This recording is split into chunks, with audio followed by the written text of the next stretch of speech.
discretion is advised. Some viewers may find this disturbing. Viewer discretion is advised.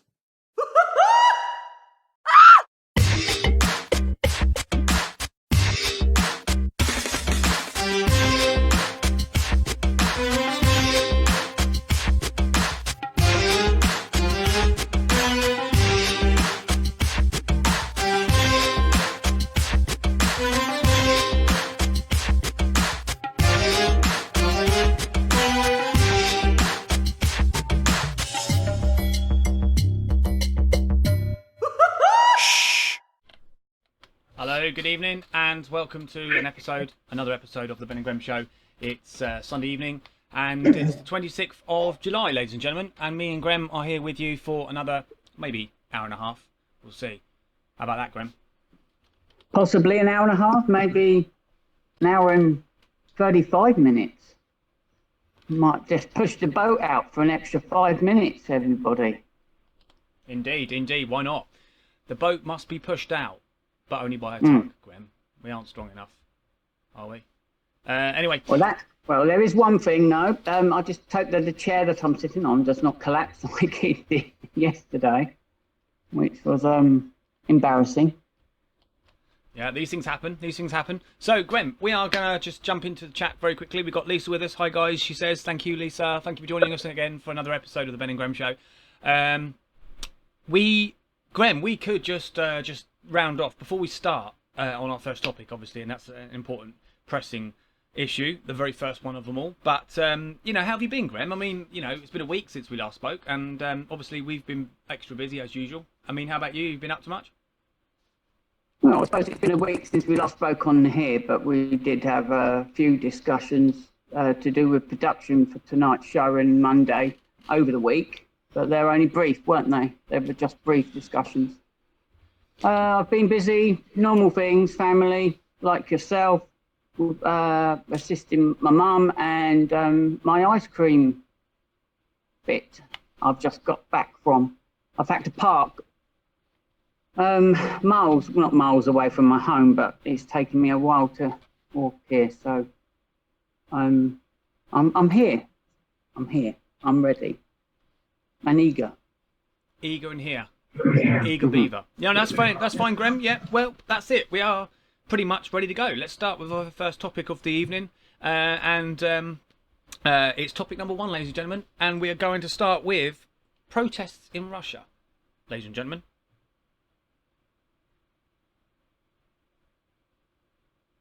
What was that? Protests in Russia? No, I heard something crackle. Oh, no. Yes, it was my brain for a moment. No, actually, we'll start with the first topic again, shall we? Let's start again. The first topic of this evening, topic number 1, is Kate. That's why the crackle came about, Grem. Did you not? You saw what I'd done there, didn't you? Kate is the first. Now, Kate is the good partner of, shall we say, royal, of part 2, or 1, depends on how you look at it, of 2, of William. You're all over the place, aren't you? Graham, okay. She's a royal family member. Kate Middleton. Yes, that's it. That's her. Will be a future queen with Prince William when he takes over from his dad after our dear queen has obviously passed, which no one wishes her to. Yeah. Passed where, Graham? Passed to the next life when it happens. Well, hopefully not too soon in time, because she's a lovely woman and a lot of people respect her for a generosity. Well, very hard working. She's very hard working. She is, She's still working at her age. It's amazing. How old is she, Graham? How old is the Queen now? I mean, she's looking good for her age, isn't she? Yes, I suppose she's got a lot of assistants to help keep her as healthy as possible. Do you think I wouldn't want a job though, mate. Do you think she uses facial cream, like those biologically tested anti-wrinkle creams? Do you think she's into that sort of stuff? Well, she definitely hasn't had Botox, that's for certain, isn't it? I don't think she has. But no, we've got something to go on to Botox later, haven't we? Well, there you go. Later on, so we've not discussed that before, Graham, have we? Botox is certainly not one of the discussion points, is it? But I mean, it'd be nice to mention it because some people do have it, but the Queen certainly most definitely not, don't you think? No, she hasn't had it, and I definitely haven't had it. I just look youthful.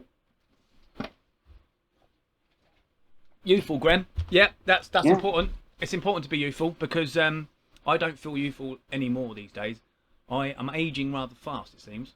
Do you know what? I'm getting aches and pains, Grem. Aches and pains. My knee was playing up today. Don't know. Weird. But it's part of life, isn't it? It's part of age, I think. Yeah. Anyway, so Kate Middleton. She's been snubbed. No, actually, she hasn't at all. No, start again. No, Kate Middleton has supposedly snubbed Meghan Markle. There we go. In a function that was held just the other week, at final public appearance together. So that's an interesting story, Graham, isn't it? Would you say?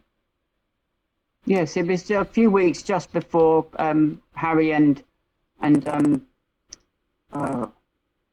what's her name, shall we say, departed the family and departed the country. But then you don't know whether to believe this story or not, do you? I don't believe Kate is the sort of person. She doesn't come across that sort of person. Now, the person that has supposedly been snubbed is the sort of person to do the snubbing.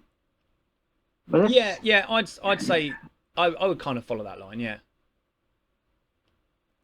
Yeah, I think it's just the media doing what the media does. Let's twist a little bit here and there. See how far we can stretch it. I think it is. I think it is a bit of a media story, isn't it? Because ultimately, you know, what sort of devastation could that have on the royal family? A big scandal like that, you know, it's going to cause division, or it's meant to cause division, isn't it? It's you know, I mean, there's a number of different. I mean, you get all these experts, don't you, that say about how they can look at somebody and they can work out body language and expression without actually words being spoken, and you think, well, are these professionals seeing the right signs? You know what I mean? I mean, it didn't look. I mean, I saw the caption. And I didn't think myself personally, Graham, that there was any snubbing going on. I mean, from what I saw, it was looking as if actually they were all sitting down just to start the function. So quite honestly, it's not like a lot of chit chat could have taken place. You know, so are we talking in that area that they're pointing out, or are we talking as a whole in general? And in which case, where's the evidence to back that up? But based on the evidence I saw, and I'm pretty sure many of us saw, it didn't seem that there was much snubbing going on. At all. No, I mean, even if Meghan was to actually basically say that there was some snubbing going on, which she hasn't done, which we believe, but even if she was to suggest that is what Kate did, it's not true. It can't be. It is not true. It can't be true. And the reason why I feel it's not true, and maybe it's the media stir up. Is because basically when they go to these public performances, they're actually putting on a performance themselves. Yeah. They aren't going there. Yes, they're going there as themselves, but they are actually going there as a product of the monarchy, a product of the United Kingdom.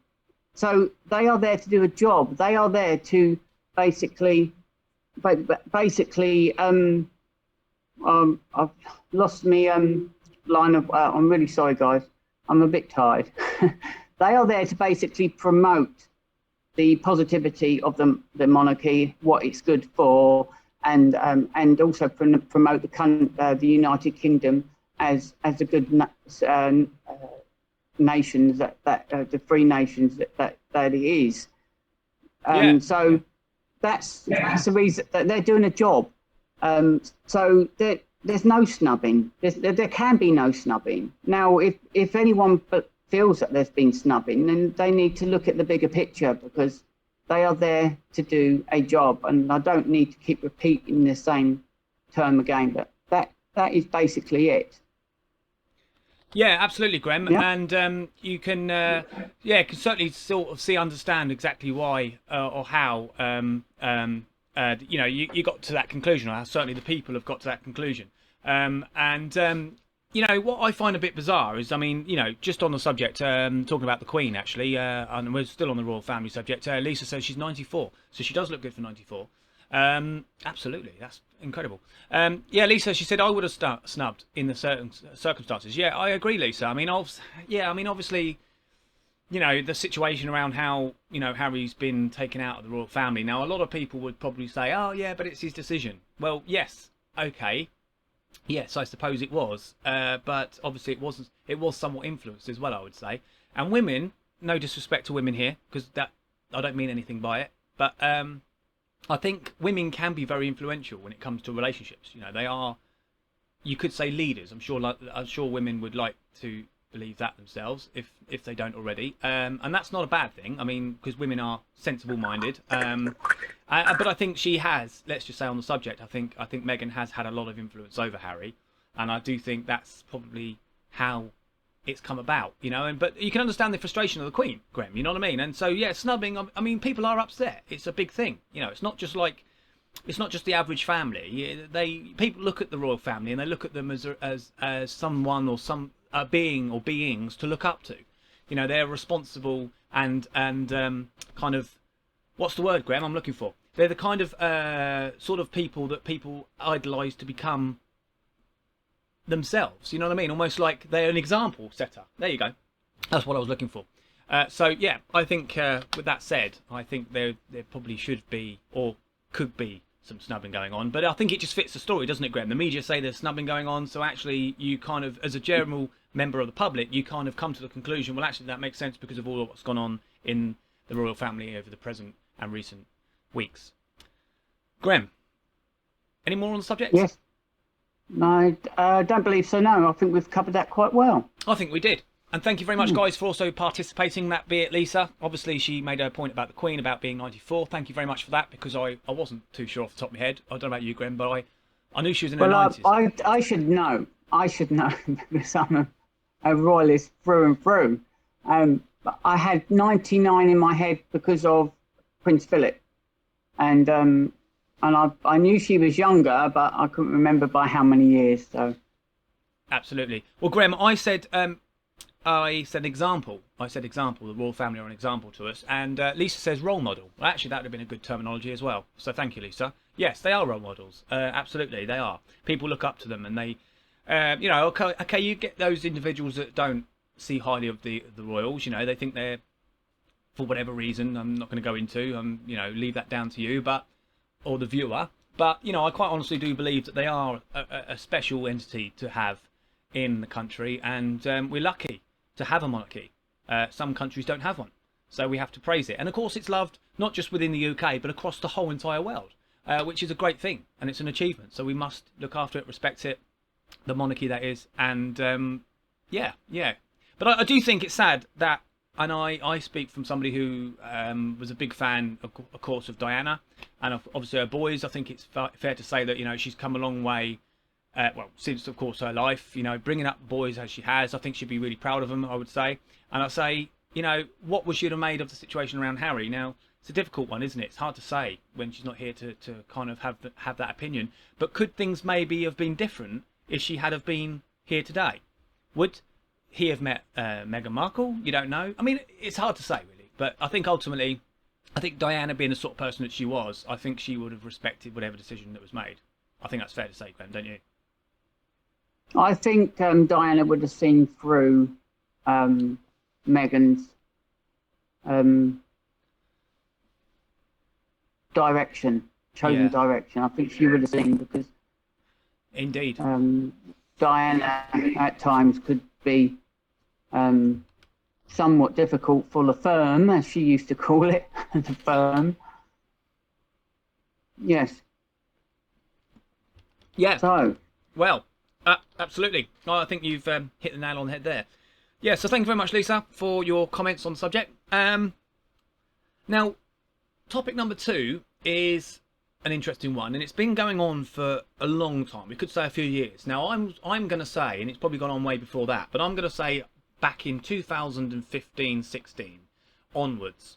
Now, Russia has been in the headlines for various different reasons. Now, we know that Russia is a world power, similarly to America, and there's competition there, and there's agendas there.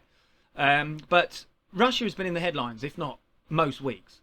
And there's a new subject on Russia. It says, and it's topic number 2, guys. It says, the British media and some UK officials have long been obsessed with seeing a trace of the Kremlin hand in all developments in the world and accusing Russia and its president, Vladimir Putin, of all possible evils. Now, it appears, doesn't it, Graham, that any time something happens, now whether you have a presidential election in America, if there's something going on in the UK, whether it's Brexit, and that's the stories we're hearing recently, somehow it seems people believe that Russia has some form of hand in it. And it's madness. And we understood, didn't we, that Donald Trump had this investigated, the very thing, when it was accused of him meddling with Russia. And of course, there was no evidence or signs of this happening. And of course, as a result of that, it still continues. Russia are still in the headlines. And, you know, will this ever stop? I mean, can we not just allow democracy to work in action and have it play out as it would, as you'd expect it to? Now, before I bring you into this, Graham, because I just want to show a quick photo of the very storyline.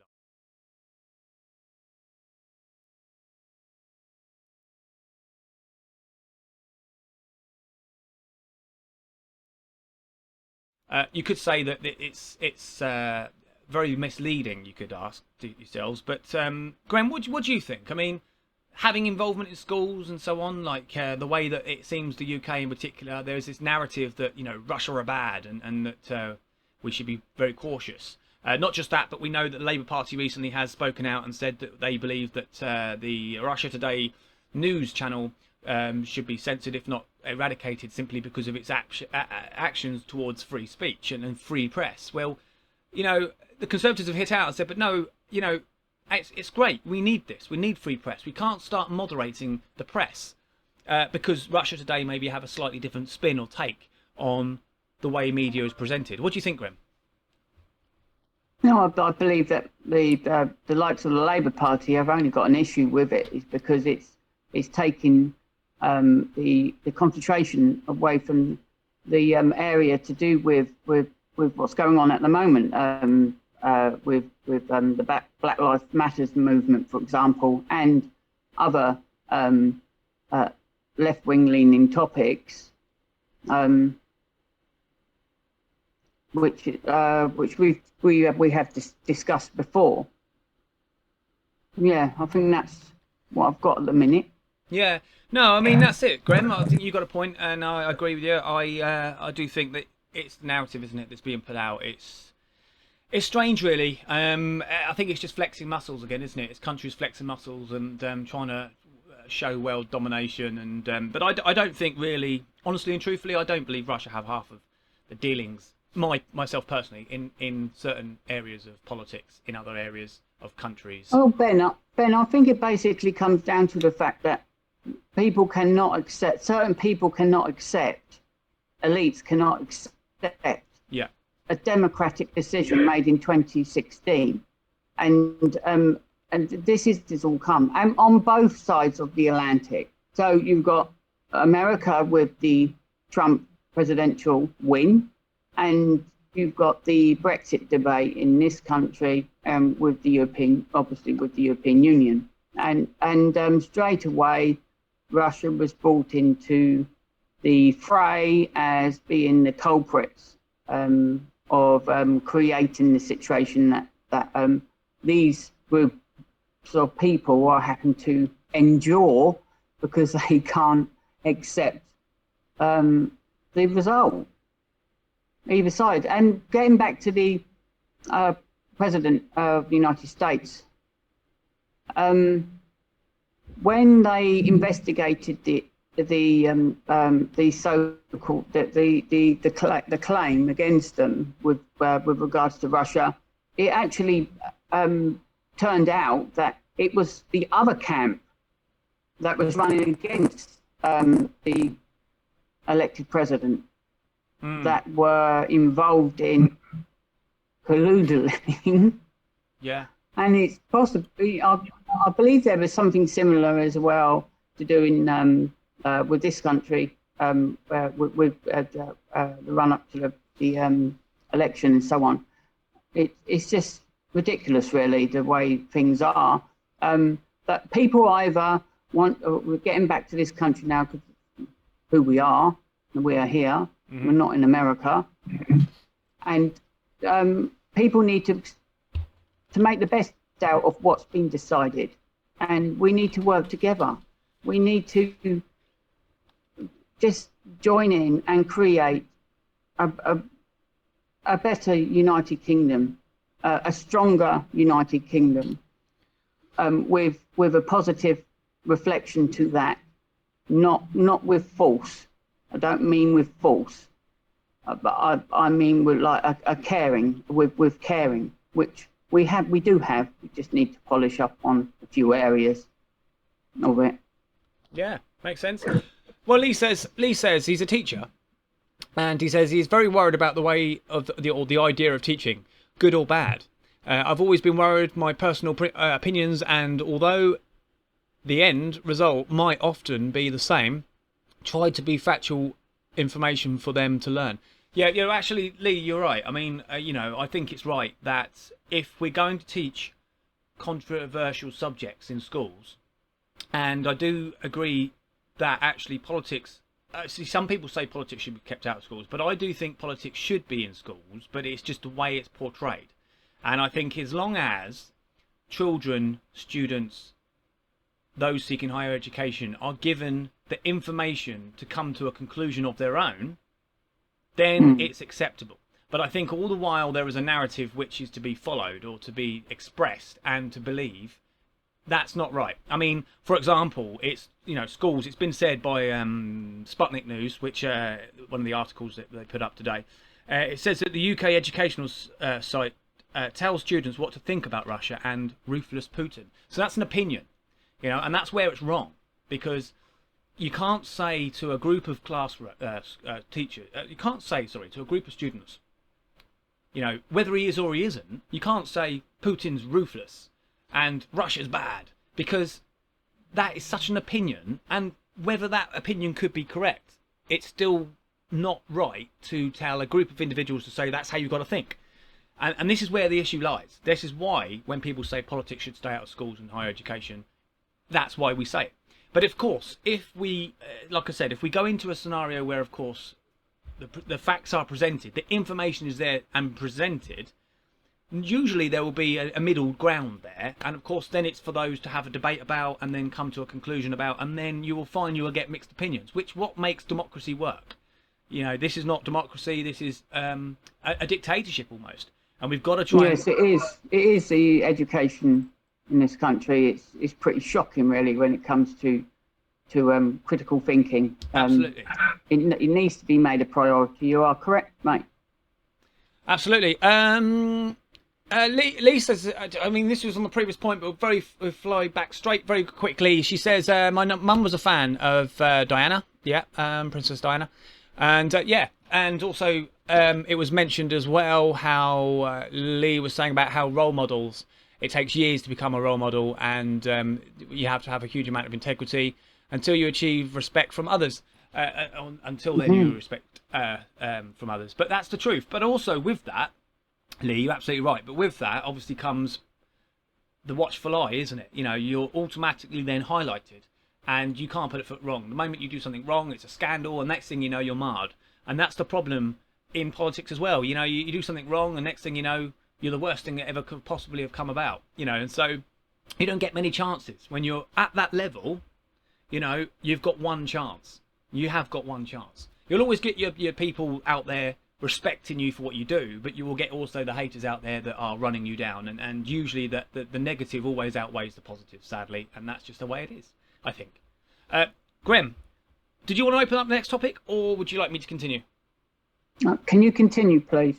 I can indeed, not a problem. Thank you very much, guys. Thank you, Lee. Thank you, Lisa, again for all your input. Thank you very much for having us flow the show along nicely. Topic number... Now, I'm going to say 3. Family of 3 best friends massacred at nightclub. Sorry, start again. Yeah, I am right there, Graham, am I? Do you want to... I am right there. No, not quite. Not quite? Not quite. No. Topic 3 is... Is it the breaking news, isn't it? Yes, it's the breaking news, and something's got to happen. Do you know what? Funny enough, guys, funny enough, right, we were putting this together, and Grem said to me before the start of the show, don't worry about this bit that comes up. For some reason, I don't know why it's happened. Ignore that. It's that point there you need to look at. Now, I've just done exactly what I wanting to do. But there you go, never mind. We're fine. It's all good. Yes, so we want point 3. Breaking news segment. Right, Grem. I need to go somewhere for this, don't I? Yes, I do. Right, breaking news. Right, here we go. And that will be...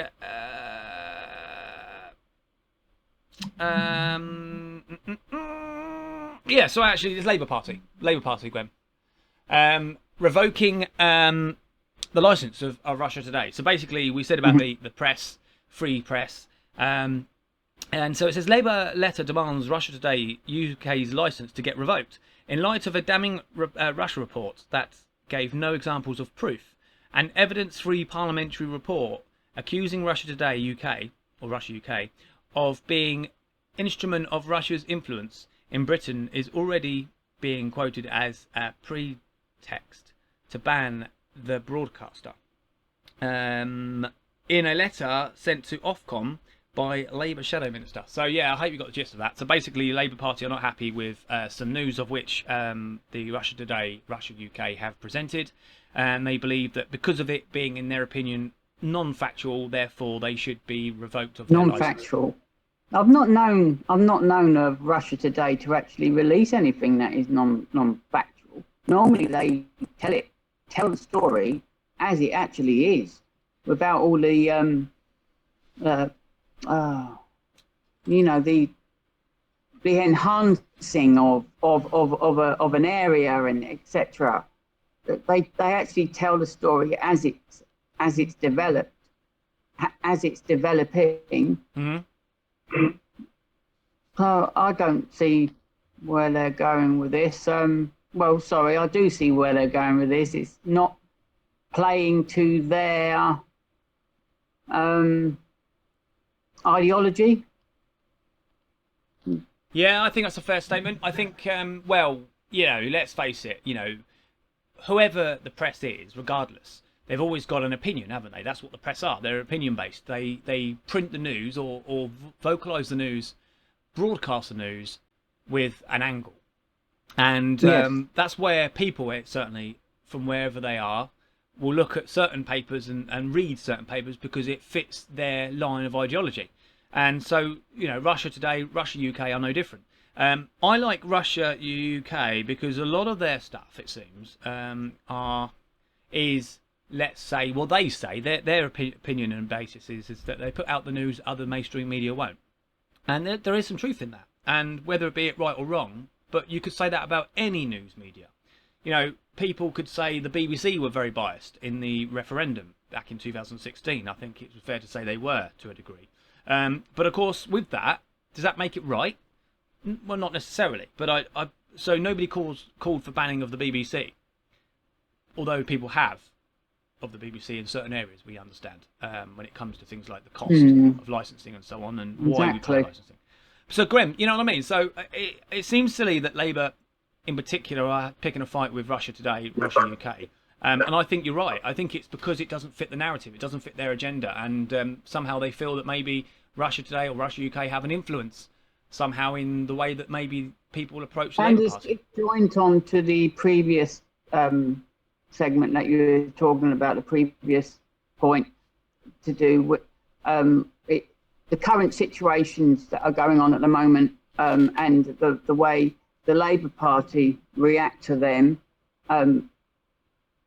If something comes up within the news and it's telling a different narrative, then it's not going to play with. It's a bit like a train. It's a bit like a carriage joining another carriage. If that carriage is the wrong carriage, it won't fit. It won't. It's just not working their direction. It's not going that direction. It wants to go a different way, and so they have to put in this disagreement, this point of view of theirs to help bring it back onto the correct track. Maybe. Yeah. Mm-hmm. Yeah. makes any. Yeah, absolutely. It does make sense. Yeah, I agree. That's one way of putting it. Yeah. So thank you very much, guys. I think we've pretty much killed that topic. But I mean, that's the thing, isn't it, Grim? Isn't it? I think the point being is, we shouldn't allow too much control over press. As much as it can be frustrating when you read a headline, and that headline is so far-fetched. I mean, it screams mad far-fetched. You look at it and think that's just not right. But we start censoring them, if you like, then that's corruption. We cannot censor press. It's just nonsense. We can't. I don't think. Anyway, Grem, we are now on to the next topic, which is about Brexit. It's very political this evening, guys, but there seems to be that's what's in the news. This is what's in the news, guys. We're taking it as of what's current, which is what's important, right? So we're bringing you the news, and we're talking about the news that matters to you. And so, when we tried to put the show together, everybody, it was pretty difficult, really, to try and not. It was just difficult to take the politics out of the equation, I'm afraid, because it's everywhere. It comes up in near enough every topic, every story, and it's really infuriating. It is. Graham, I mean, anyone would think we're absolutely lovers of the stuff, but and we are to a degree, but we get frustrated, don't we, having to bring it up. It's like, oh, not again. You know what I mean? We get fed up with it. But there you go. It's what happens. It's what means something to people, and if it didn't, it wouldn't be in the news, right? Because people wouldn't read it. So it must be doing something for people. But yeah, we are talking about. It's called pathetic here. This is a statement called pathetic. Excuse my language, but that's what it says. It's a bit negative, that isn't it? Breaking news just before we go any further. For those of you football fans, Swansea have just scored against Brentford. So that's the first leg of the playoffs. Wow. For the first leg to see who will go through to the next round to find out who becomes promoted. So Swansea, are ahead by 1 goal. Anyway, back to the subject. So it says pathetic. It says Tory MP Lord Balfe slams. I believe I pronounced his name correctly. Slams Russia report saying that Brexit was down to basic xenophobia of voters. The controversial Russia report has accused Moscow of meddling in Britain's Brexit referendum and last year's general election. It is pathetic, Conservative peer Lord Balfe MP has told Russia Today. It is. I mean, it's really getting on your nerves. This literally just gets on my nerves. It's been. They just can't let it drop, can they? And I mean, how many times has this been brought up during the referendum and post-referendum? It's ridiculous. How many times do they have to be put right? Just... Oh, God. I know. Well, that was going to be a short point, but that's just what's come out today. And, I agree, Graham. It's, we still are... We're leaving the European Union on the 1st of January, guys. Lover or hater of the idea. And we've got to get over that. We've got to get over this, guys. There are certain people in the world who absolutely, well and truly cannot accept. But it's time to accept and move on now. We have a new face back. It's not just that they cannot accept it, mate. It's basically how they're going about it. Certain individuals within that camp as such, it's how they go about their business. They are basically placing things in the way to cause trouble, problems, difficulties. When we should be working, they should be working together with others. They shouldn't be putting in these issues unnecessary. It's just going to cause friction, and it could possibly end up with us leaving with no deal, which looks like it's going to be a possibility. Yeah, I think you're right. And I think also with that, what we do understand to know is that the European Union are not certainly giving any leeway, are they? As much as that we know that we're leaving, the European Union don't want to give any control to us. they're not being realistic, are they, mate? No. Well, they haven't And, accepted it. They haven't accepted the vote no. themselves. You know, the No, fact. they have not. No, they No. have not accepted it. You're correct. And the fact that they won't shift at all on fisheries, they won't shift at all on certain reactions to do and actions to do with borders. They, and they won't shift on the passing on of goods to and fro. Now, they say it's their red lines, and they know that from the beginning what the Brexit side pushing for Brexit at the time were saying. They knew this, and that side won. Yeah. So they need to adapt, or find some sort of compromise. But they're not even willing to even push for a compromise. They're just sticking with no. Well, look, no one said that this is going to be an easy, smooth ride. And for everyone out there that accuse Brexiteers, as like myself, for example, as not understanding, and that we are putting ourselves in for a roller coaster. I knew that it wasn't going to be that easy. I knew that that there will be bumps in the road, and some major bumps in the road. But working together, sticking together, holding firm, we can smooth. We can make those bumps slightly smoother, and we can possibly, by working together, get out of the rut quicker than we are going to. But as going back to the main part of the topic, there's those individuals that are putting the spanner in the works there, stopping that from progressing.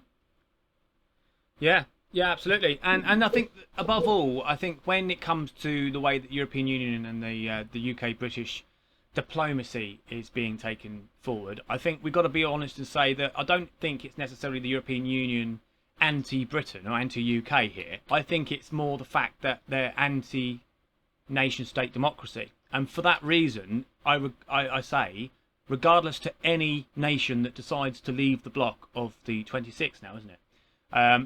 They will be treated in exactly the same way. I do believe. There will be maybe harder situations for certain nations, for those that are doing well in the world. Like, for example, if maybe Germany was to leave, which would never likely happen, but if, say, Germany was to leave the European Union, can you imagine what sort of grief they would get? Like, similarly as what we've been getting. I think because they're a world player. I think if you maybe take Spain, for example, France, again, equally, I think it depends on their stature in the global aspect of things. But ultimately, they don't believe in nation-state democracy, and that's exactly why it's becoming increasingly difficult for countries to say, look, we've made our decision, we're leaving, this is how we want to do things, because they say, well, it's not what we want, and they believe that they run the world, and that's not how it is. It can't be like that. Nations will always prevail, and nation-state democracy will always come through, because you need that. If you've got a UK parliament or any parliament, you've got democracy at the very lowest level right the way through, and it's down to that country to decide on where it goes and its direction, and therefore that can only be the way it can work. You've got two systems running parallel, and you've got one which is a system which is, as we know, through the commission side of things, where people are elected through co-option, which isn't democratically right. And then you've got a system where in the UK you've got elections that are done through the voters. But, like, for example, if it wasn't for the referendum in 2016, nobody would have known who Juncker was, or Barnier. Exactly. Or Verhofstadt. They wouldn't have known who these people are. And simply, I learned through the Even fact... before, it's basically from 2010 that people started opening their eyes. Yeah. And funny enough, that was the cause of YouTube. I'm sorry to say this, everyone, but a left-leaning organisation that made a big boo-boo there, didn't they? But thanks. That boo-boo worked out worked out to an advantage in a way. But yeah, you are right, Ben. People did not know these individuals. They did not know the workings of the European Union, Commission. They didn't understand the ins and outs of that. Yep. Yeah, absolutely, indeed. Next topic, Grem. Very awkward one. I'm not even sure whether we want to discuss this because it is a little bit on the edge. But that's the thing, you see, with the Ben and Grem Show. We will talk about anything that you want to discuss, all right? And however awkward it might seem, well, that's what makes things easier in society, isn't it? Is to talk about the very difficult subjects, because as much as some people don't want to talk about them, well, if you never talk about them, you'll never fix them. And so you've got to talk about the most difficult subjects. Exactly.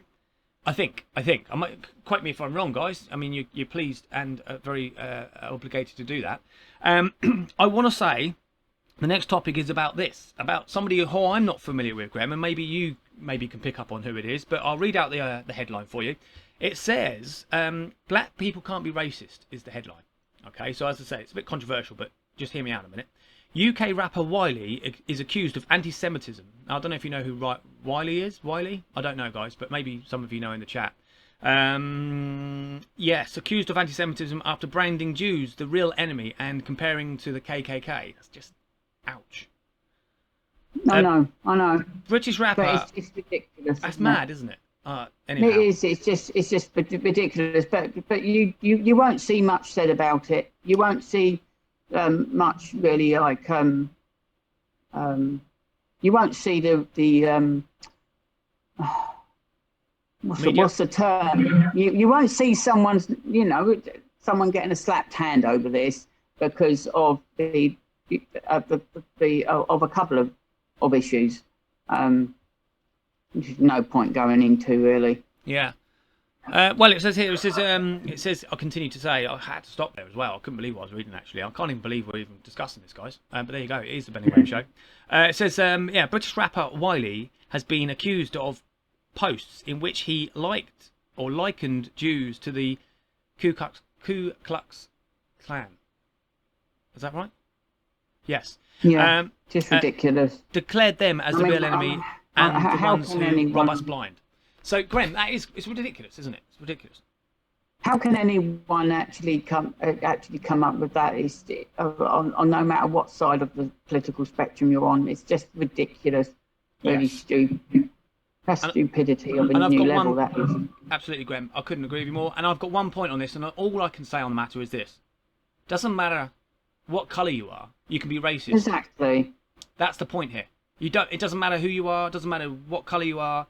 Doesn't matter where you come from, doesn't matter of your background, you can still be racist. So, message to Wiley, be careful what you say on social media. I mean, that's just madness. Be careful.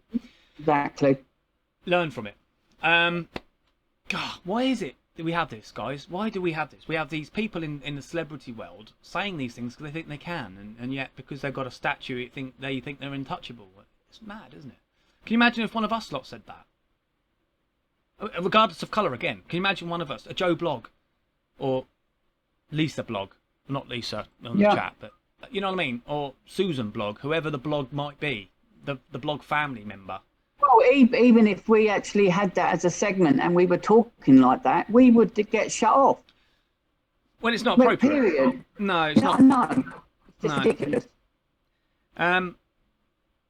Right, now this is an interesting one, Graham. Another topic here. Another topic. We move on swiftly. And again, thanks, guys, for your participation and involvement to the Ben&Grem Show this evening. Is a bit of good news, but well, it depends on how you look at it, Graham, isn't it? We've got the UK announcement. And the UK announces the most comprehensive flu programme in history. Aims to vaccinate 30 million. Right? The UK government has vastly expanded its free flu vaccination programme as the NHS prepares for a potential second spike in COVID-19 cases in winter. This was a story that was published on the 24th of July. Now, call it good or bad news, nonetheless, there's some truth in the fact that we could say that COVID-19 has a resemblance to flu. We know it's a flu strain anyway. And so vaccination on flu maybe suggestion to say that it could help those that could come down with COVID-19. Wouldn't you say, Grem? Is that how I'm reading that? Well, it's basically I think they're lowering the age to 50, aren't they? Individuals of 50 and above will be given the flu jab for free, which is just over 30 million, is roughly half of the population, and it is basically to be done just to ease the NHS with their involvement to do with COVID-19 in case there is a major spike.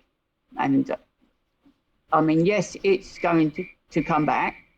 There is going to be a spike, but it's how it's managed now, and by what we do ourselves in our own lives.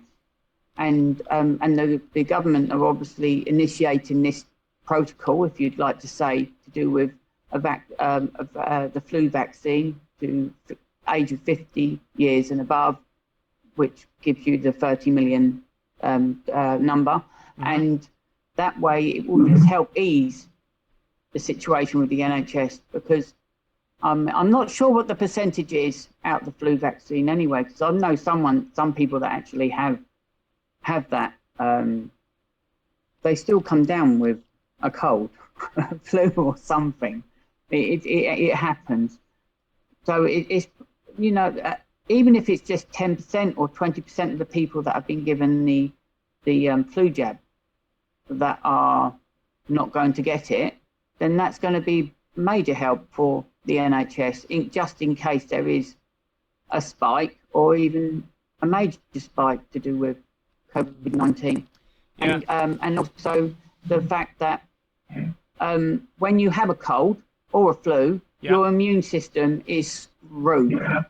And when you're coming out of that and getting better, your immune system is also rebooting. So you are in a worse case. You could be in a worse case in actually catching COVID-19 because your immune system is extremely weak, because you are recovering or just coming out of or feeling a lot more better from having flu symptoms, cold symptoms. So that's that from me, Mr. Ben. Right then, well, that is, and thank you very much, Grem. Makes the understanding of the situation a lot more clearer, certainly for me anyway. Thank you very much. Yeah, it's absolutely right. I think you can only do so much, and I think even by giving a vaccine is going to help, isn't it? And it's good to see that we are taking those steps. On the subject of coronavirus, though, we want to just mention the Labour Party have, as a bit of news on the hoof, but Labour Party have mentioned that they're not happy with the Conservatives, and they've lashed out at the Conservative Party for making a decision to say for those, for example, who are travelling to Spain, for example, if when you travel to Spain, you have to then go into 2 weeks isolation from your travel to Spain. So they're hitting out at the government, saying it's ludicrous. It's only now that it's happening. But I think it's fair to say, Grem, wouldn't you say, that that's because of, I think it's fair to say, isn't it? It's because of the fact that, we've had recent spikes, haven't we, in Spain? We're taking action. Exactly, yeah. And in quite a few areas, and majorly as well. They've had like 60, 70, 80%, haven't they? Yeah. Of spikes, and it's quite a concern, and that's the reason why they've had to, put that stuff in. Now, when I was driving the ice cream van today, and I was just leaving Dover on my way to Dymchurch, that news actually came on the radio, and when I heard it, and my first few words that come out of my mouth was, well, if you're that silly and stupid enough to actually go out of this country during a pandemic, then,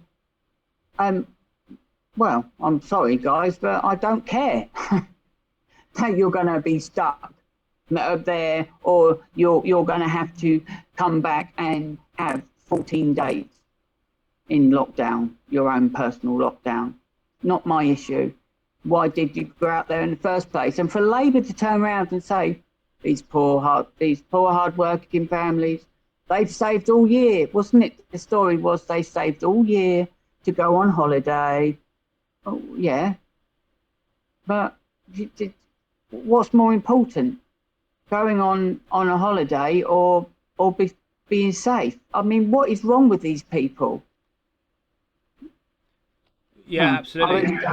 The whole situation in this topic is a bit like dentist pain, isn't it? It's just ridiculous. It's having a root canal done with no medication to go with it, isn't it? Yeah, exactly. Or even worse, you've got a glass of gin next to you, and it's your last bit of gin, and it's knocked over. What do you do? Get down and suck it up. Grem, I want you to pick up on something for me because you found a story for us today, and it's a very good one. And my teleprompter keeps going off. Yeah, I know. I had that trouble. I set my screen to 30 minutes, Grem. That's what I did. Anyhow, it's about well, I'll start off. I mean, it's about friends being massacred in a fishing spot. Death penalty on the killers. Do you know much about that, Grem? Yeah, it's quite a pretty sad. Well, it's a pretty sad story. But wrong wording there. Well, no, not really. But it's so sad that there's families of these three individuals that were night fishing in a local beauty spot. Yeah. And the two individuals that I believe, I do believe that done the killing, that killed these three chaps fishing at this night spot. They knew them. They actually knew them. They grew up with them. They were basically neighbours or in a different block, and they knew these people. But these individuals were known back then in their early teens and into adulthood as actually being involved in drug taking and I believe a lot of other serious things as well. And after they done this, after they took these three individuals and took their lives away from them, their loved ones, and destroyed their loved ones. It's just, after they'd done this, they got in their car and they went to a McDonald's and had something to eat. No remorse. So the family, I know, it's disgusting, isn't it? It's just, well, it's just terrible. It's really sickening. I mean, definitely mental health issues there, majorly. Just, oh, look, we'll go and let's go and have a Big Mac. I mean, bunch of twits. Yeah. I mean, it's just to do that anyway. And the families are now pushing. Well, one Pacific family member, a mother of one of the individuals, the victims, is pushing for the death penalty to do with these chaps. Now, I must point out, is it Australia, Ben? This is in? I will just... No, it's not. It's America. America, yeah. Well, they do have, don't they, Grem? They do have the death penalty in certain states in America, which is a bit controversial to some and not to others. Is it a good thing or a bad thing? It used to be in the UK, didn't it?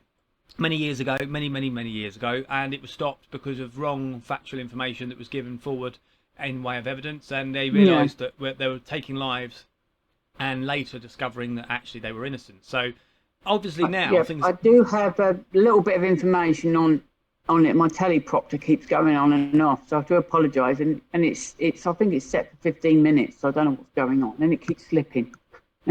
Well, please do fill us in on this information, because you are clued up on this subject, Grem. Well, yeah. Well, hopefully.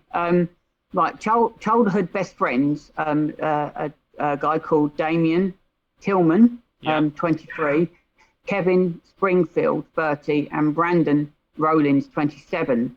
were all shot and killed while out in frost-proof last Friday. A girlfriend of one, of 26, and another girlfriend of the other 27, and the brother of one of them, 21, were basically expressing their sorrow over the situation. And also the three individuals that actually did the deed, took these lives away, which is it's a really sad subject, isn't it? And they were arrested and they were charged with their deaths.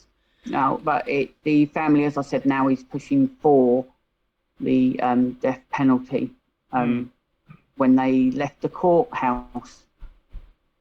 So it's just pretty sad. But I mean, what gets me most with this story is these guys, they went out as best buddies, best mates, just to do some night fishing, something they probably haven't done for a while, and they're all back together due to this pandemic, and the lockdown's lifting and in certain areas around the world. So let's go out fishing, social distancing, do what they do, and then this happens to them. It's just so sad. Yeah, whole story. It is. But coming back to the point of the death penalty, Graham. I mean, you could say given back years and years ago. I mean, it's a very controversial subject, but as I say, evidence around right or wrong was not as clear as it is today, and certainly we know now, don't we, that we have DNA check proofing and so on. It's a lot more stringent than it was back then. So the idea of the death penalty in certain states in America, others would say is good. Some would disagree. But bringing it back to the UK, Graham, I mean, I think the point you're coming to here is, I think it's fair to say that if you have a death penalty, and with the technology that we got today to distinguish true and false, would that change people's minds or mindsets on how they behave in general life, in the sense of how they treat people, how murderers, if you wish, conduct themselves? Because if there was a punishment behind the scenes, then actually would they do it in the first place? The point being is, you could also say that maybe nowadays the justice system is some people, yes, some people, a certain percentage would probably maybe even cease doing what they were going to do, because it's not really. And others, Ben, would basically still go ahead, but not go down the final stage route as such. There's one part of the story that I forgot to mention, was these individuals were killed, slaughtered, for a truck deal, a ute deal, or someone was selling a truck. One of the three was selling the truck, and the deal went wrong, or buying a truck and the deal went wrong. And that's what it's over. So it's literally pretty stupid. But then again, why would you want to deal with a group of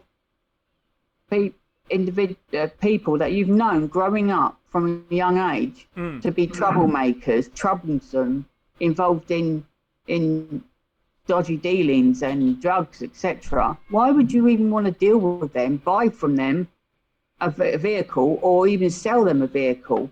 Why would you go down that route? I think there's probably some more to the story, which we're not getting to know. But, well, there you go then, guys. If you've got anything in the chat that you know about of the story, please come in and fill us in on any further information to conclude that headline, because it is a bit of a distressing read, isn't it, Graham? You're going to get these people, aren't you? You're going to ask the question, should we bring back the death penalty? But of course, in America, they have it in certain states. So I don't know. It's a very dark area, that one. It's a very mixed opinion-based problem, or not. But anyhow, Graham, next topic Okay, we have football. You know about this one, don't you? Wow, Ben, you're on the roll. I am. You're on a roll with this one, aren't you? Doing well tonight. Yes. Well, I caught back up with where I am, mate. But thank you, Yeah. Graham. It's a pleasure to have you prompt me occasionally, and please do whenever I stray off. Please bring me back in. You know. So Graham, But we are a team at the end of the day.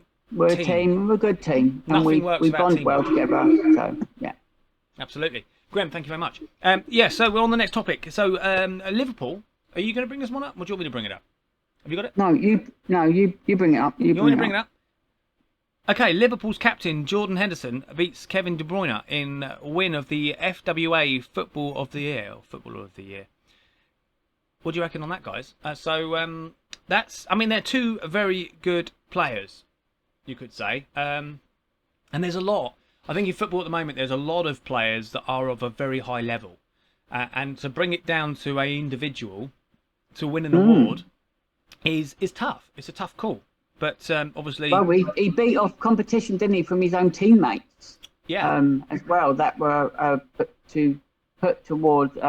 forward for the gong as such, you know. The gong. He beat them off. He beat them off, which is good. And also, is it Kevin De Bruyne, Man City star, Marcus Rashford. Marcus Rashford, Manchester United, yeah. Yeah. So and it's he won this award, didn't he, for not just for football, but it's for outside as well, for what he did with his time, charitable and helping organisations. So I think it's a very worthy winner. Well, that's it. It's not just football, is it? It's about what they do in the community as well. Giving back with the hefty lump salary that they actually receive, kicking a piece of leather around the field for 90 minutes, which I couldn't do. And is it 90 minutes? Isn't it? 90 minutes. No, yes. That's not including added time, Graham, for substitutions and injuries. I mean, it might not necessarily be 90 minutes because they might get pulled off after 35 or 40 or 50, and someone else might get put in their place. But there is a lot of players that actually play the whole game. You know, take my hats off for them for doing that. I mean, it is quite an interesting sport.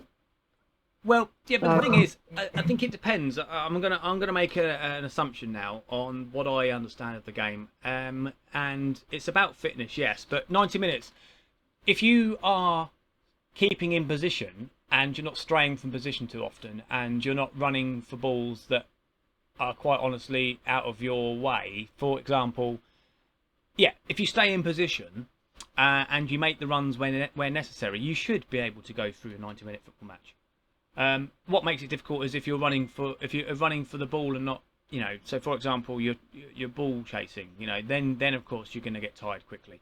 I suppose if you're on the back foot as well, if you're a football club and you're on the back foot in a game, you're under pressure, so you're running around a lot more through that. But ultimately, as long as you're keeping position and you're working as a team and keeping the shape of your squad on the pitch, you shouldn't necessarily be any more tired than anybody else. In that sense, exactly, yeah.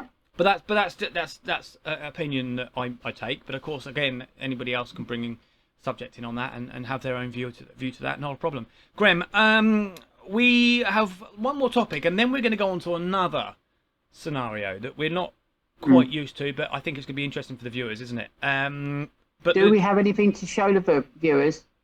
Any links or videos? We do in a moment. Yes, you're absolutely right, Graham. But I just want to mention. Do you know about a Sir Tom, Captain Sir Tom? Do you know who this is, guys? Oh yes, yes. Everyone, take a guess. Take a guess. Do we know who he is? Someone is very, someone at a ripe old age has managed to raise £33 million. Doing what? Can anyone remember? Well, I think we do, don't we? Anybody in the chat want to remind us of that? What did Captain Sir Tom do for the world or for the country? Well, you could say the world as well, given the subject. Grem,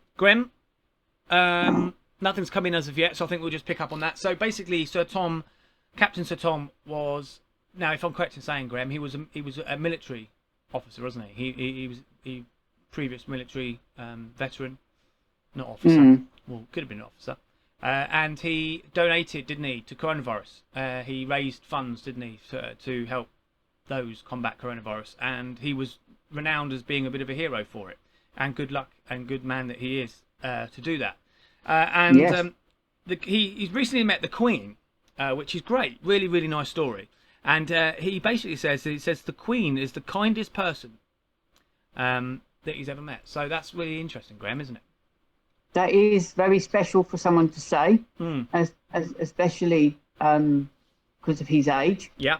And the fact when he was growing up as a child, family meant family. You know, you had your grandma with you, your granddad with you. You know, a lot of families live together, and you know, family was important, blood was important, and to say that about someone that isn't his family, that's very, very special. It probably took him a lot to say that. Simple words, but meaning an awful lot. To Her Majesty the Queen. An amazing lady. And I believe it was her first outing since going into lockdown herself due to her age. So, yeah, necessary precautions were taken, weren't there? To come out from the side of one of the side entrances from the hall of Windsor Castle, and there's Captain Tom there waiting already on the grass. And there's a few pictures that we maybe will place in later at some point.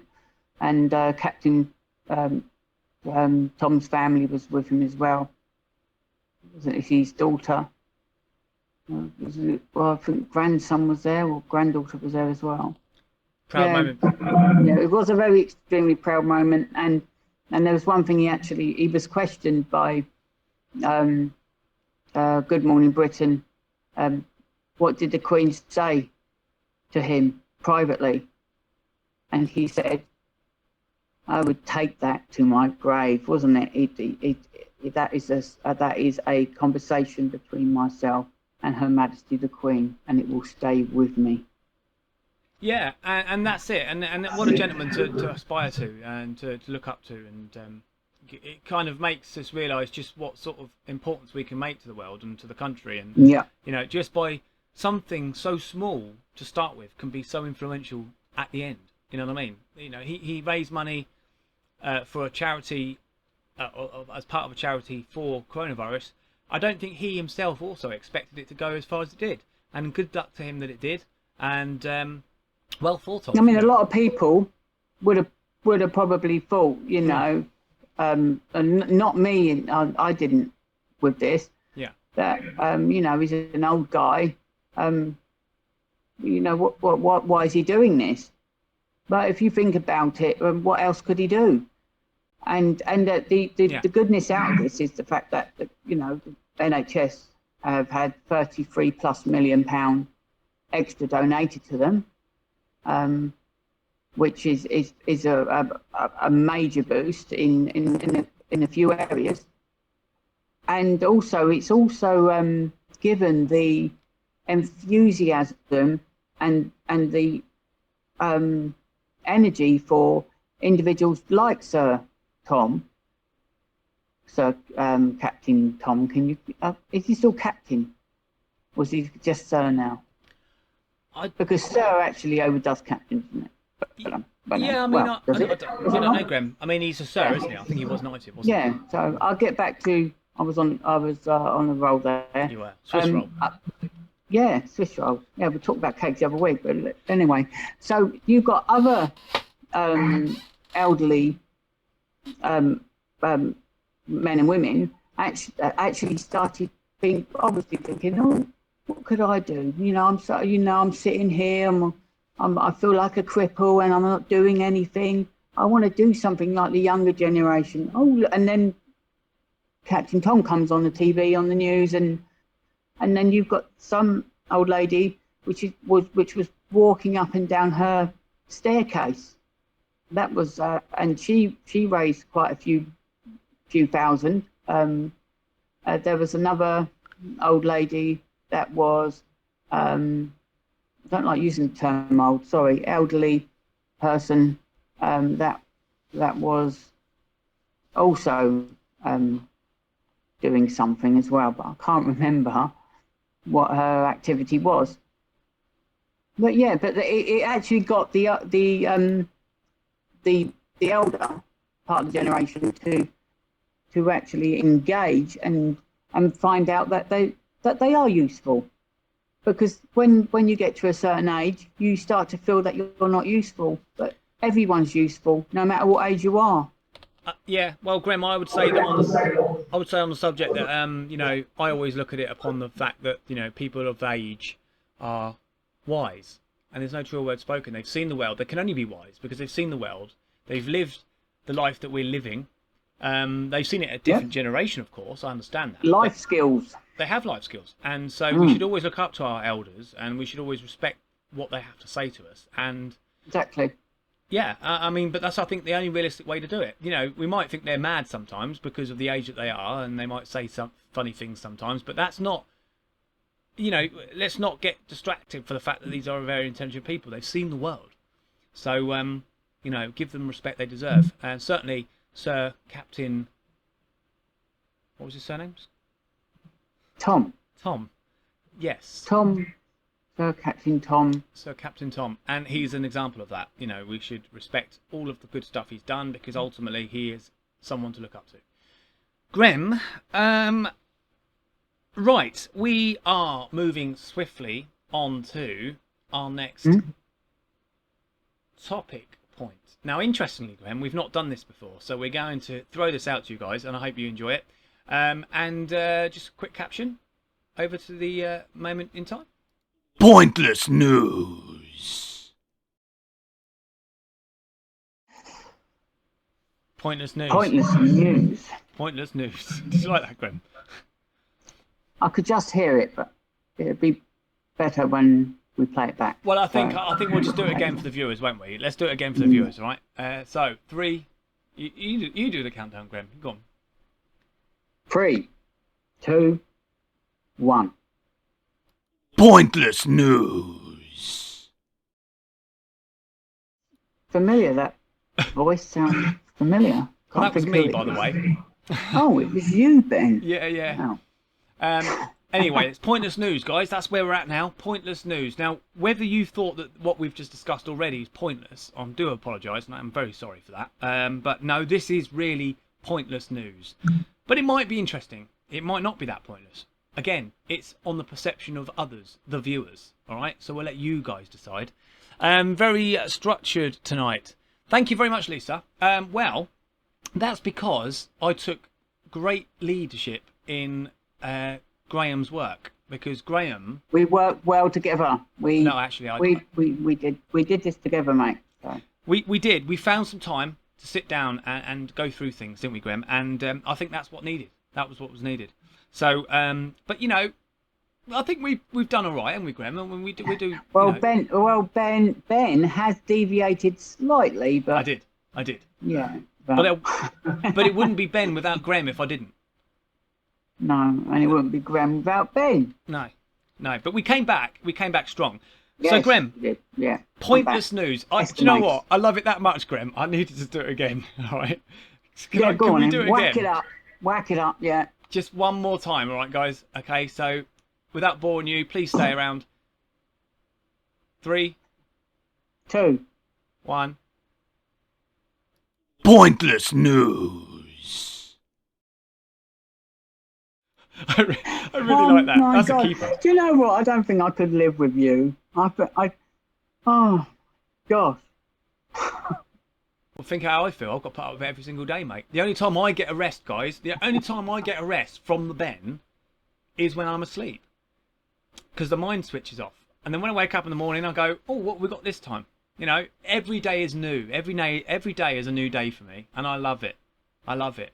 But when you wake up in the morning, you don't just think about one thing. About 15,000 things comes into your mind all at once. Yeah, I have got a very active mind, Grem. I don't know about you guys, and I want to hear this from others. I mean, for somebody who does suffer with a little bit of OCD anxiety at times, I will say the truth in that.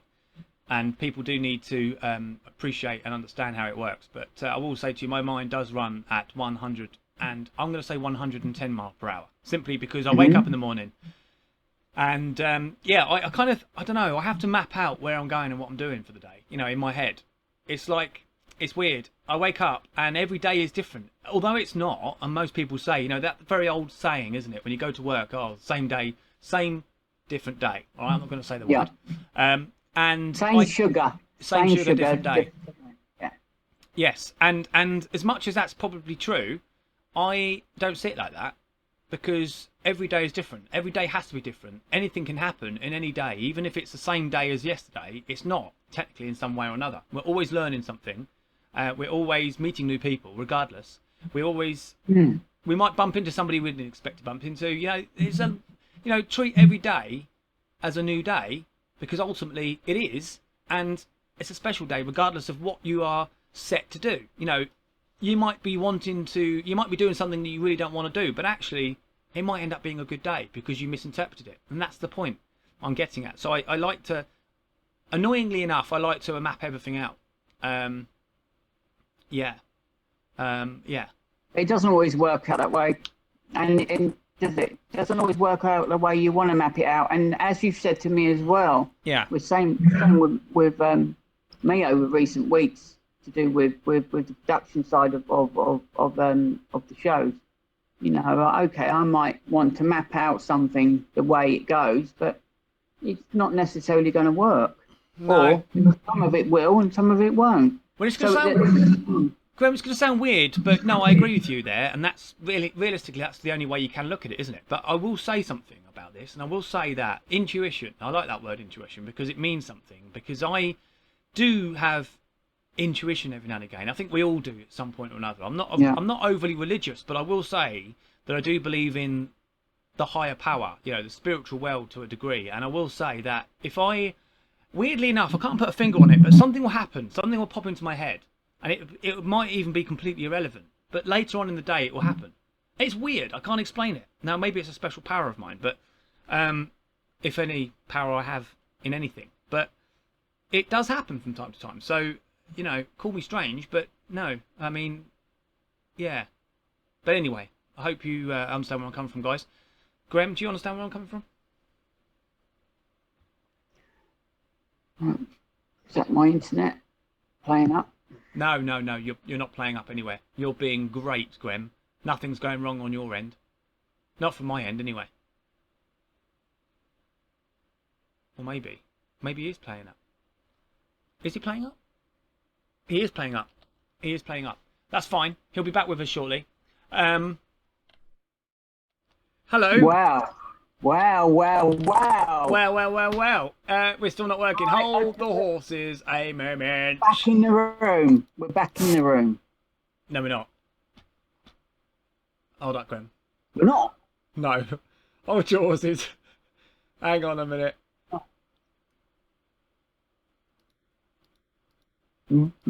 Are we back? Yeah, no. What's going on here? Let's just see if this will work now. Let's have a look. Let's just come back in. Okay. Hold up. Tick tock, tick tock, tick tock, tick. Yeah, keep doing that. Keep doing that.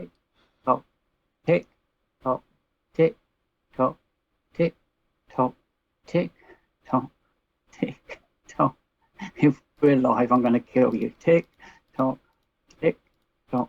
What's this twit doing TikToking for? Tick tock. Oh, we haven't talked about TikToking, have we? Tick tock, tick tock, tick tock, tick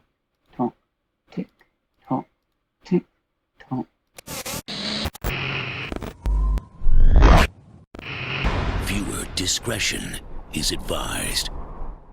Some viewers may find this disturbing. Viewer discretion is advised.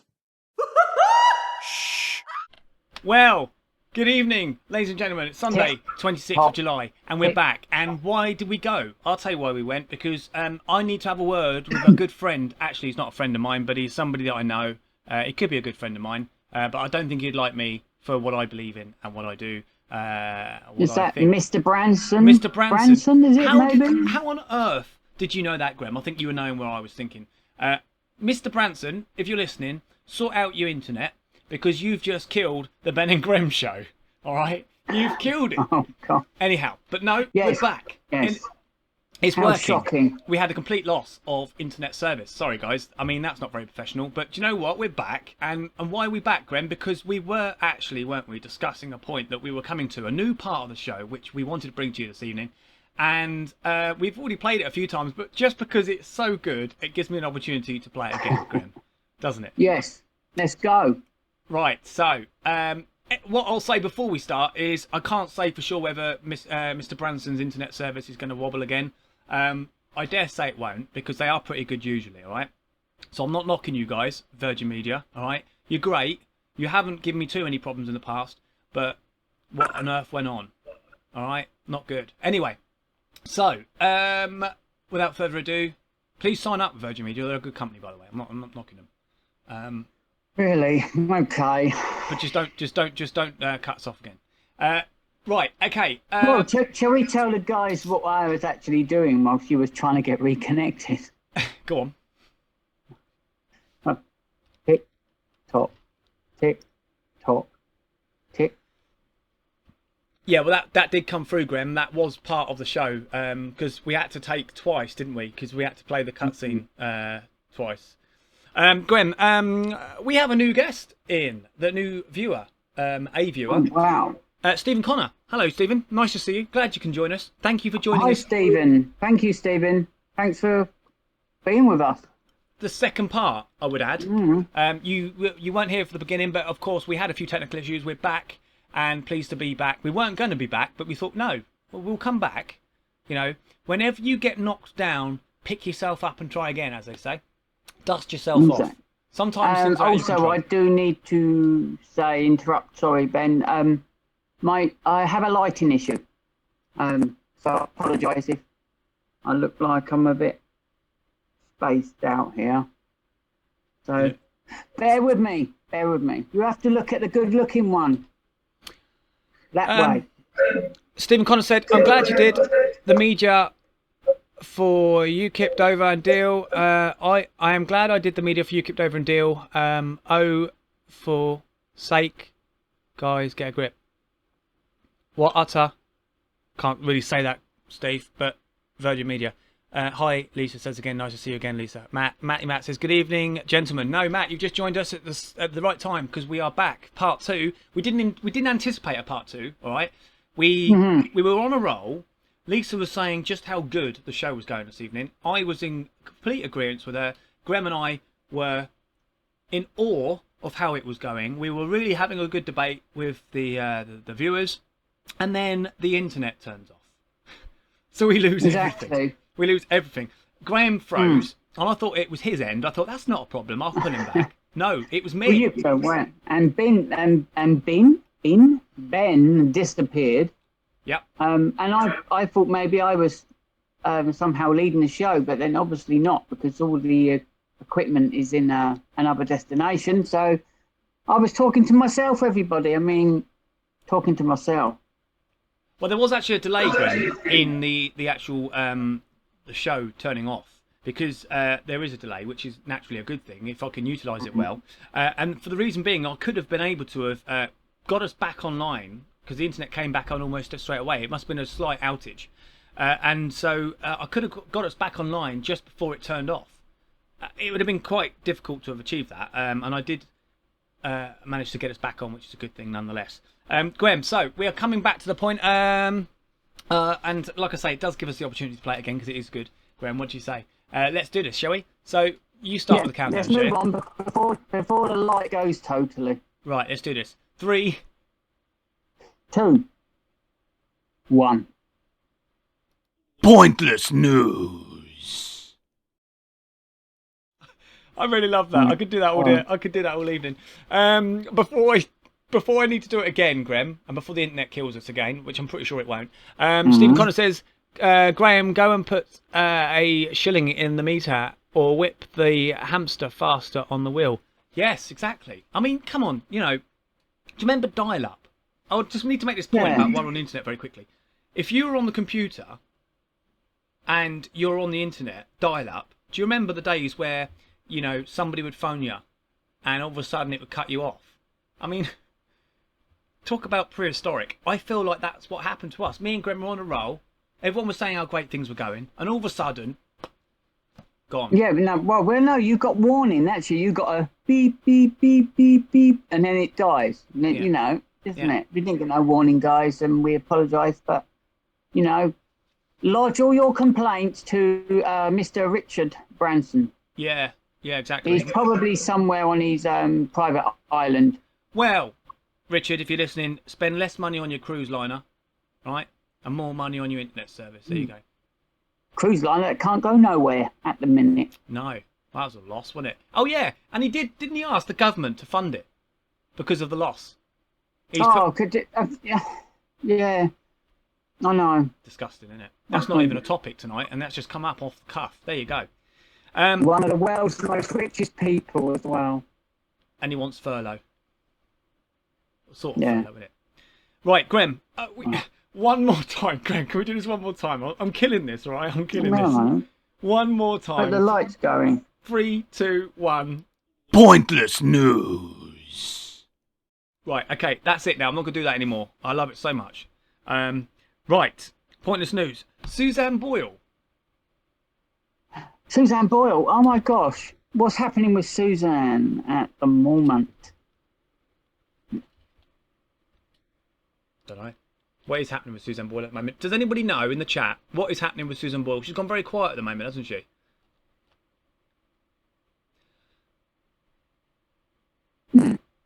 Extremely quiet. It's a shame, isn't it, really? Anybody know in the chat what's happening with Suzanne Boyle? Didn't she, she done some great stuff, didn't she? She was a good singer. Didn't she have a few problems, Well, though? she shocked everyone, didn't she? She shocked Mr. Cole. I mean, he watched her walk on the stage, and I can sort of remember the expression he pulled. It was like, oh, gosh. And wasn't it? It was just... But then when she opened her mouth and sang, she just took everybody's breath away. Yeah, she did. I mean, she's a beautiful voice. Amazing. What I remember, though, Graham, is from Suzanne Boyle is afterwards. I think she was on TV after hitting big time. And I think she was going through a tough time, wasn't she? Which was sad news to have come our way. Yeah. And things went a bit pear-shaped for her, sadly. But no, I think she will always be remembered as an iconic figure in the world of music. Did she or didn't she? I can't remember. Did she bring out an album after the... was it Britain's Got Talent, wasn't it? I'm trying to think back now. Yeah, she did. I've actually got the album. Was it Pop Idol, Britain's Got Talent? Which one was it? You've got the album, No. have you? Yeah, Britain's Got Talent. I've actually got the album. She sang, what was it? Something About a Dream. Isn't it? What's the song? It's Something About a Dream. I think I know what you mean. Yeah, maybe you can help us out on that, viewers. If you can just give us the name of Suzanne Boyle's album. Living on a Dream. No, it wasn't, was it? Was it? I'm not sure. No, I probably remember it. I don't even know where it is. No. Well, good for admitting that, Graham. Do you play it in the car often or not? No, I think I only played it a few times in one of my old cars. It's going back some years now, isn't it? She did get some recognition over in America. Yeah. Shortly after winning, didn't she? Yeah. The show, and then she went through some difficulties with her mental health, wasn't it? Yes. So, yeah. Yeah. No, she had a tough time, didn't she? And that's what happens, see, because you know, however so good you are at something, or however well renowned you become, there is always negativity, and it can take a toll on one's body, and of course mental health can rear its ugly head, which isn't good, and we see that in the celebrity world at times. Grem, next topic. Pointless news. Right, the next. I had to do that, guys. The next topic is Kylie Kardashian. Graham. Well, where do you start with that one? Well, I want to know how somebody can be famous for doing nothing. Well, she made a large lump of her money. Some of her money was through a sex tape to do with her sister, and then from there she released a lot of makeups, perfumes, wines, you name it, all sorts of things, hair accessories, and she's one of the richest people in the world. And then she went through that stage where she decided to have great big rubber lips, where she had them like really injected, wasn't it? Like great big lips. You remember, guys? Yeah. Yes, rubber lips. Graham, what? Well, they were. They look ridiculous. They look totally ridiculous. I mean, anyone that could actually say that they were fine were, well, I'm sorry. I think you need some help, because she looked ridiculous. Because she is naturally actually a pretty girl, a pretty lady, and she just totally. Why do people like that? Insecurities, maybe, have to screw with their faces like that. It's ridiculous when you're already quite attractive enough as it is. Then you have to like get yourself a couple of rubber lips. One man's ugly is another man's princess, Graham. Exactly. You know, makeup was invented, but not everybody needs it. What happened with the lips? That's the question, because she actually had them reduced, didn't she? Why? Girls, ladies, gents. Mainly ladies, because I think it's not often you hear about a man having lip Botox. But is it lip Botox? It is, isn't it? But Graham, do the ladies in the chat, can they just answer why maybe ladies go with the big lips? Is there a reason for it? What's the motive? Do guys like big lips? I don't know. Do you like big lips, Graham? Well, I wish I had some lips myself, because I've hardly got nothing. It's just like a slit. A slit. Okay. Lips and slits. Yeah. Look. 25 minutes past 9. Fine. Lisa says 25 minutes past 9. I mean, we were actually going to go a different route down this some way to do with lips, you know. And then, you know, we went a bit off key there, wasn't it? Yeah, it was. It was. But the nature of history repeating itself in our case. So everyone's picking up on Suzanne Boyle. Thank you very much, guys. They are with us.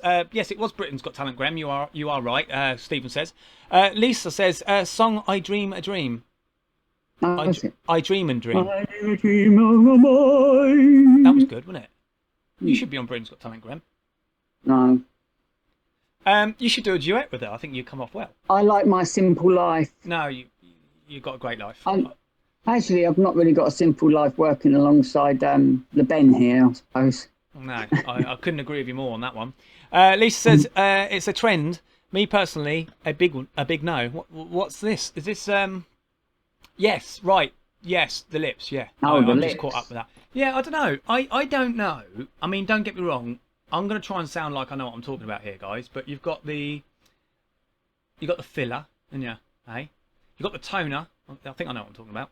And I get all that, and you know, but the lips, I'm not sure, because it kind of makes them out of proportion to your face, doesn't it? Lips. If you do anything with them, leave them as they are.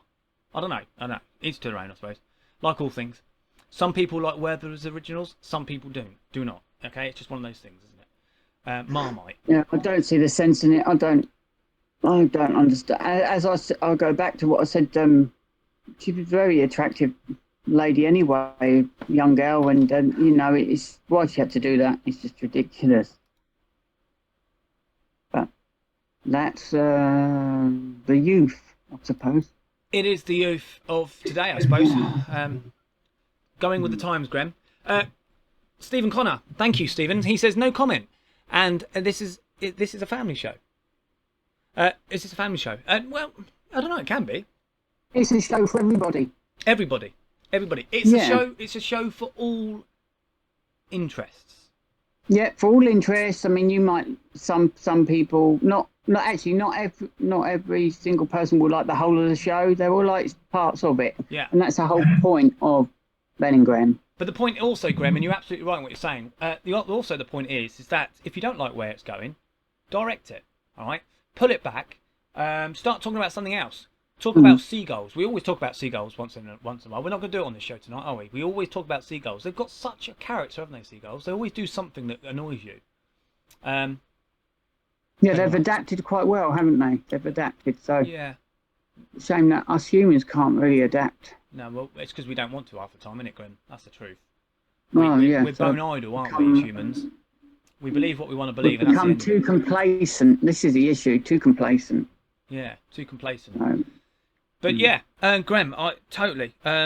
So yeah, it's crazy, really. You know, you've got Kylie Kardashian. You know, she's become a hit to the public, isn't it? It's a bit like the kids love her. You know, and you know, and I don't know why. Well, obviously she's a lovely person, I'm sure. I actually tried to watch one of their shows. Well, actually, a few of them. Wanted to see what was all this like hype about. Yeah. And I just don't.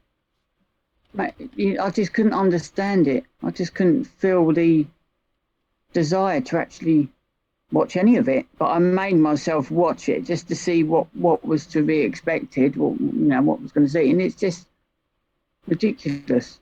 You couldn't see the need to continue anymore. Exactly. And Yeah. one of the family members done the recent Get Me Out of Here. Didn't. Yes. Didn't. Yeah. Are you sure that's not how they became famous, though? Isn't it how the name became something? It was because of I'm a Celebrity, isn't it? Wasn't it? No. No? I'm just looking for a reason. It was all to do with that sex tape of the sister, wasn't it? I think it was, yeah. I don't know. I couldn't tell you. Yeah, I'm sure it was. Lisa may know if Lisa's Lisa, still do you know about that? The sex tape? Not personally, but... Sorry. Oh my god. Oh my god, he says. Oh my god. Next topic before I get hung. Right, next topic, Grem. Right, before we do, just bear with me a minute. Pointless news. You do love that, don't you, mate? I do love that. Anyway, pointless news. Topic number 3 on pointless news. We have, in recent news, Graham, can I get you to read this out? Because I'll be honest, they are your words. And if I'm honest with you, it comes out better with you. Can you do that? Is the teleprompter working for you? Yes, but it is at the moment. Right. Right, okay. Okay, 3, 2, 1, Graham. On a serious note now. Serious. 3, 2, 1. Yeah, but before you start, Graham, it is pointless news, remember? All right? But serious pointless news. All right? Yes, it is pretty serious, yes. Okay, are you all ready? Go for it. On a serious... Okay. On a serious note, I'm phasing in and out here. It's like I'm in Star Trek. Pointless news. Right, I'm back. I'm back in the booth. Yeah. Right, anyway. Now, here we go. In recent news, Diane, mathematician Abbott, and David Megamouth Fleming, both from the former Working Class People's Party, have been found in rather a compromising position, people. Go on. Please elaborate, Graham. Ah. I hope they weren't being rude. No, they were actually seen together walking out of a well-known department store. I thought they were brother and sister. Didn't you? Don't you think they're so alike? Well, they do share the same political views. And characteristics. Well, yes, because they're from the same political view. And the same charisma. Yes, because they're from the same political view. So what's the moral of this story then, Grem? It's pointless. It is pointless, isn't it? It's pointless, like, you know, the fact that the former People's Working Class Party is pointless. Mm. So Pointless news. Yeah, it is pointless news. Something a little bit more on the positive news. Something a little bit more interesting. And Stephen Connor says, Brexit saves UK 55 billion. All right. Oh, yes, that came up. We spoke about that the other day. Breaking news. We did, Grem. Yes, it was on the last show, yeah. Yeah, we did. And, yeah, thanks again, Stephen, for that. He's put a video up in the chat for that, so you can have a look at that as well. He's put a couple of videos out. Thank you, Stephen, as well. He also puts up a video from earlier about 80 million, wasn't it? Saved 80 million. I think it's to do with the coronavirus situation, with how the European Union are working out a restructuring plan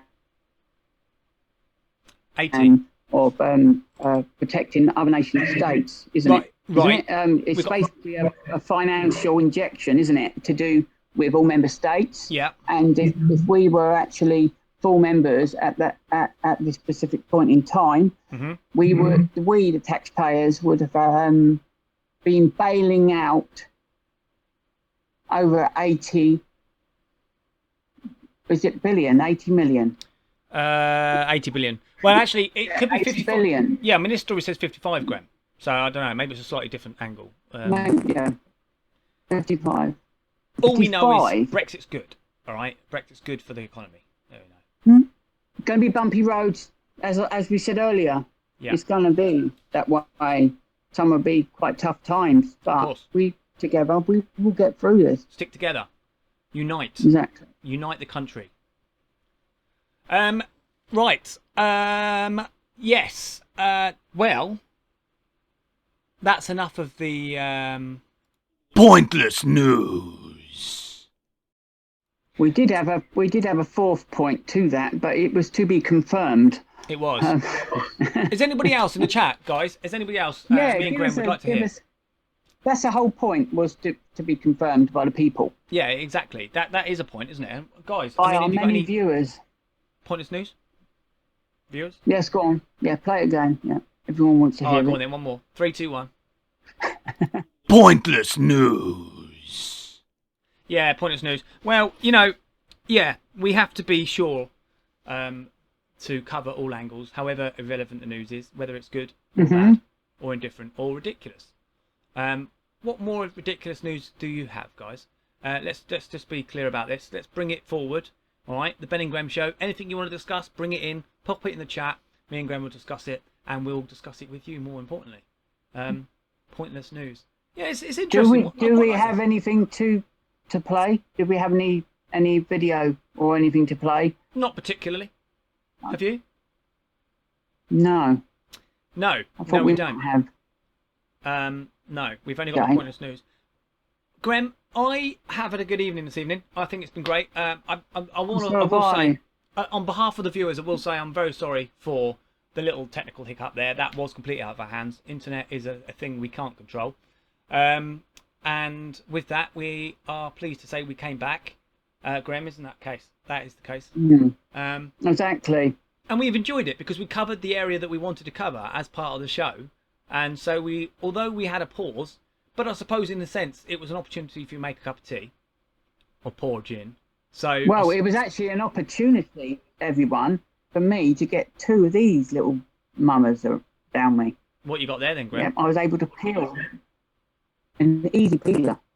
Right, easy peeler. Graham, I've dropped one segment on the floor, but never mind. Graham, I want to wash under a tap later. I want to just mention, Grem, it's completely off topic, but I want to mention about a very good piece of news on behalf of the Ben&Grem Show. And you and I both know what's happened recently, and some things that are coming our way. Yes. Go for it, Grem. Yes. Well, recently, myself and Ben have registered the Ben&Grem brand. We have. The behind us, what you see behind us, is registered. Anything with the term the Ben&Grem Show, Ben&Grem, and our figurines, which I don't believe they've seen, have they? Shall I put mine on? Show You everybody. can do it. Why not? Okay, I'll do that now. 1 second, guys. There you go. Oh, look, that's better. You can see my face. Well, sort of. So, there you are. There you have it. So you got me, Grem, and the Ben. Indeed. Yeah, so we got that. Yeah. Well, thank you very much, guys. We've had a great time, and we've again enjoyed ourselves. We do have some good news tomorrow, because we do have, don't we, Grem, a special guest on the Monday night guest show. Grem? Yes, we do. I'll be contacting him later to hand over the necessary information that he needs to be able to gain. Yes, and shall we tell the folks a bit about this very man in question, or shall we leave it to a surprise?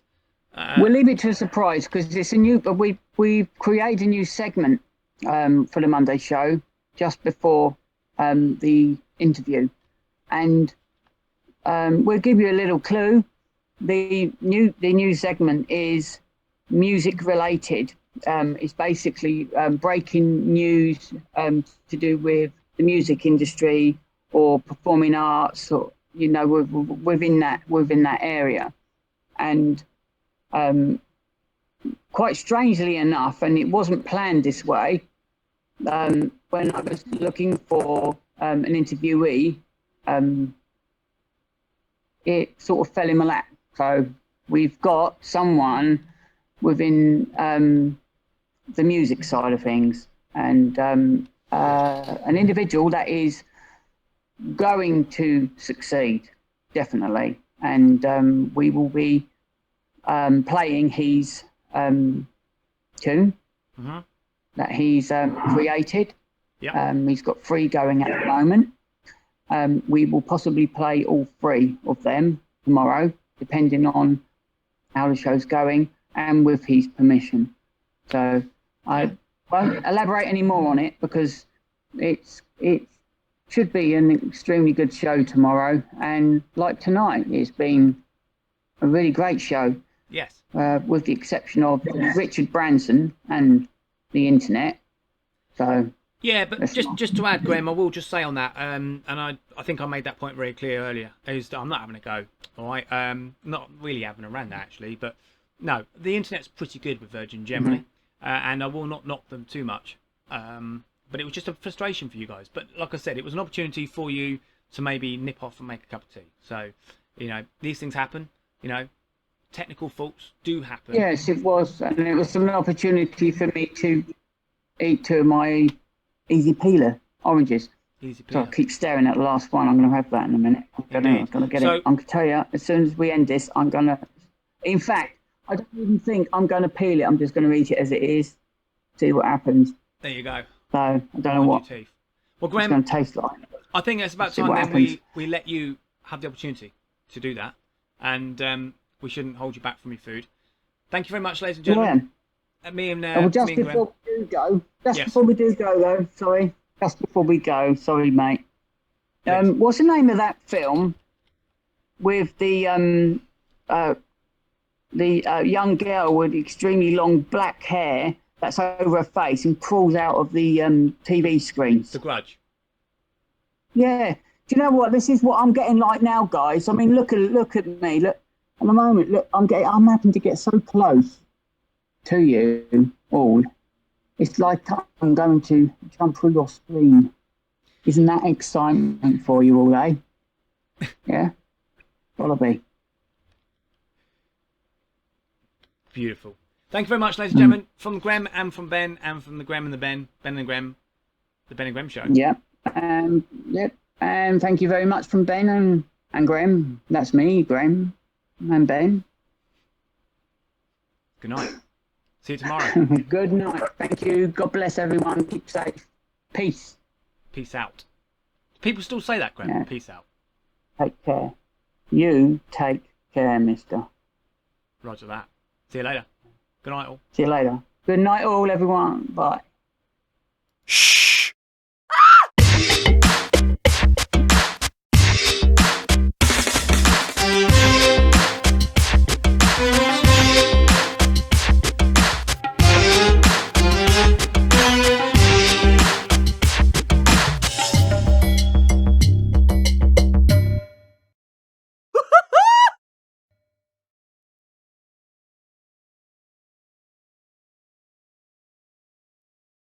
You